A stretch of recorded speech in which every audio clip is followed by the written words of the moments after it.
Hi, I'm Jenny Waters from Trackside Model Railroading, and I'm here with Stan Schmidt at his HO Scale Southern Pacific in Oregon.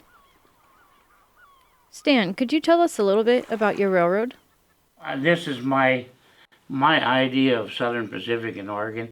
I call it the generic model because there's nothing specific except there's some town names like Portland and Salem and Albany, Corvallis, Coos Bay. It was one of SP's branch lines, but I tried to model so that it kind of depicts Oregon, and it's maybe there'd be 10 people if you ask them, they'd all say, "Oh, it isn't that at all. It's something else." But here it is. We're there, and you've seen it, and it works for me. I got started in this silly hobby, and I love it. When I was probably about 14, I ran across a Lionel catalog, and I think I wore out the pages looking at all those trains, and I convinced my father to buy me a Lionel train set. Now, when people say to me today, "I want to come up and see your train set," I say, well, train sets, or you get them at Costco. This is not a train set. Right. But he bought me a Lionel train set, and at that time, Model Builder was a magazine put out by Lionel, and I learned to build a lot of the buildings that they showed from a modeler called Frank Ellison, and I built some things that were fairly elaborate for a teenage kid. And of course, as I got older, I didn't have the time and the money for trains, and I traded my Lionel stuff for a bunch of HO gauge kits. And I had some old Varney freight car kits. I still have them on the layout somewhere. But anyway, I then went away from home. I was in business, in the music business, came back to Dallas, got married, went I became an agent for State Farm Insurance, and I'm still an agent for State Farm. Maybe they'd like me to retire, but my two sons run the business. Gives me time to work on the railroad. So, Stan, what's your favorite part of modeling? Well, I know there's a lot of modelers.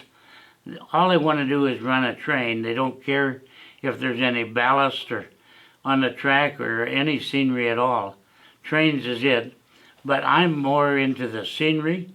But my big thing is building all the craftsman buildings. I just love that. It's something that's I try to add my ideas to the craftsman kit builder. Okay. You know, I've got several George Celius kits. I've got kits from just about anybody that's putting out a fairly elaborate kit, because that's one of my big joys is building these buildings. Some of them took me 50, 60 hours to build. Wow. But it's just something I like. Since I'm all alone up here on the hill, I run trains periodically, but I run them for an hour and then I go back to building. Yeah. Anyway, that's primarily what I do. It looks like you like doing boats too. You want to show us some of your boats, maybe? I built a lot of these boats. Some of them came from the fella in Texas. He has puts out some kits. As a matter of fact, the big sawmill there was one of his kits. But these boats, as I showed you, are all waterline boats, so that when they're setting in the epoxy, they're not locked in. Right. You can move them around from place to place and surprise the folks. Yeah. I have people that come here, they've seen the layout several times and they say, "Oh, that's new." I said, "No, it's been there forever." But there's so much to see, they just don't realize they've seen it before. Well, you have a lot of great details in your scenery, so I can see why it would take a long time to see everything. That sawmill I talked about, that kit probably took me 60 hours, but I designed it so that I can remove the roof to see the interior.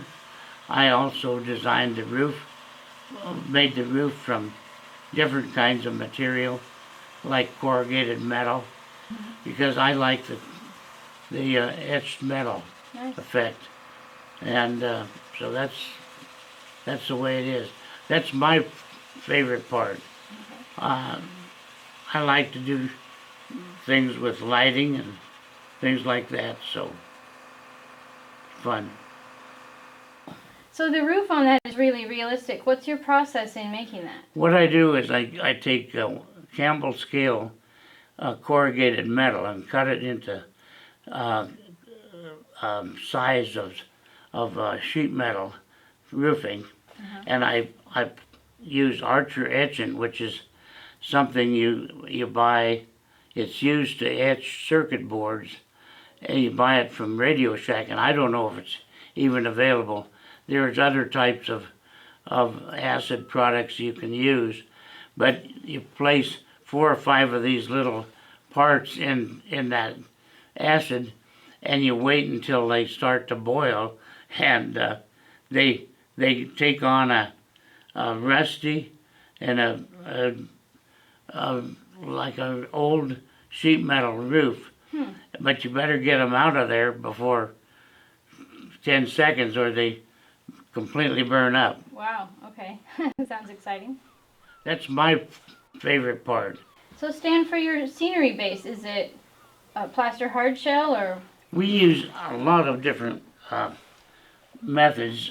One, I take the pink foam material that's used for insulation of a house, and I shape that into hills or higher elevations, and cover it with a plaster cloth that's soaked with water, and then when that hardens, I paint it with an earth tone, and from there I add the different types of green ground foams to make it look like grass and things like that. Sure. Some places we used cardboard strips, like you see in the older scenery. The upper level is basically all done with cardboard strips and these corrugated impregnated gauze sheets. Right. Those are the same thing that you use to set a broken arm. Oh. And when it hardens, it's really nice. For on this layout we have it's a double deck around the walls, and when we first built it, we had metal braces underneath holding it up.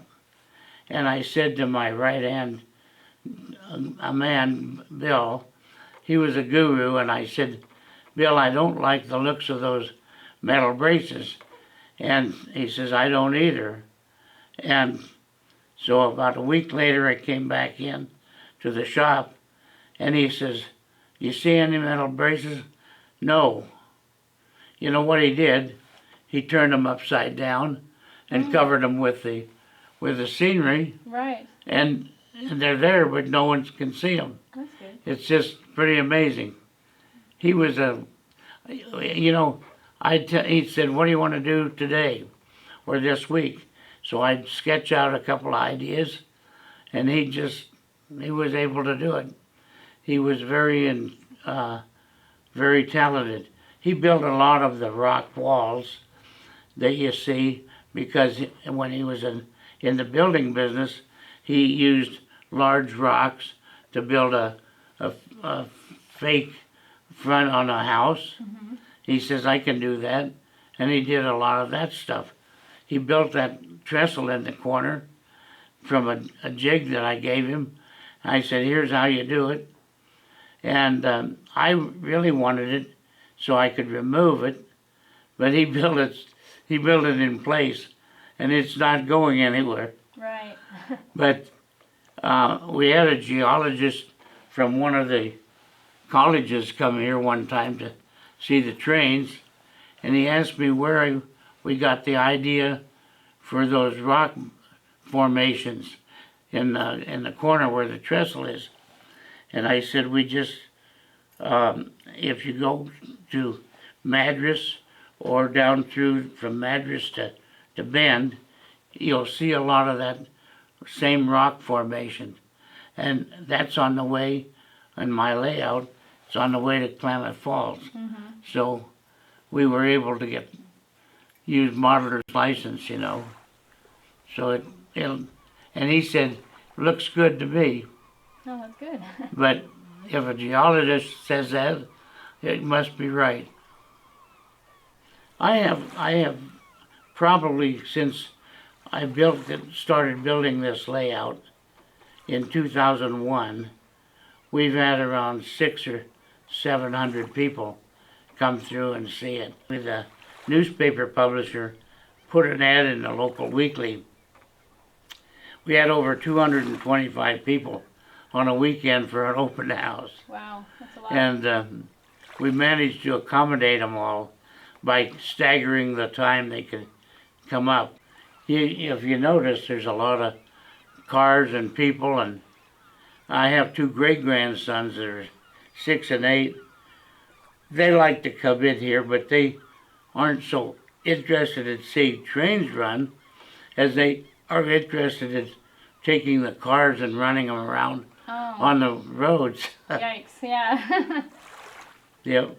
Well, Stan, thanks for having us at your Southern Pacific and Oregon layout. It's been fun. Yeah, it has. Thank you for joining us at Stan's Southern Pacific and Oregon layout. We offer more of this railroad on DVD and Blu-ray. The full movie includes a special extra section on Kevin Kletke's fantastic Washington Northern in HO, as well as the Central Okanagan Railway Company that is located inside a small museum in Peachland, British Columbia, Canada. The Central Okanagan Railway Company layout is also known as the Cork. It features Canadian Pacific trains over the Kettle Valley Division. For more information on our model railroad movies, please visit us at www.tmrdvd.com.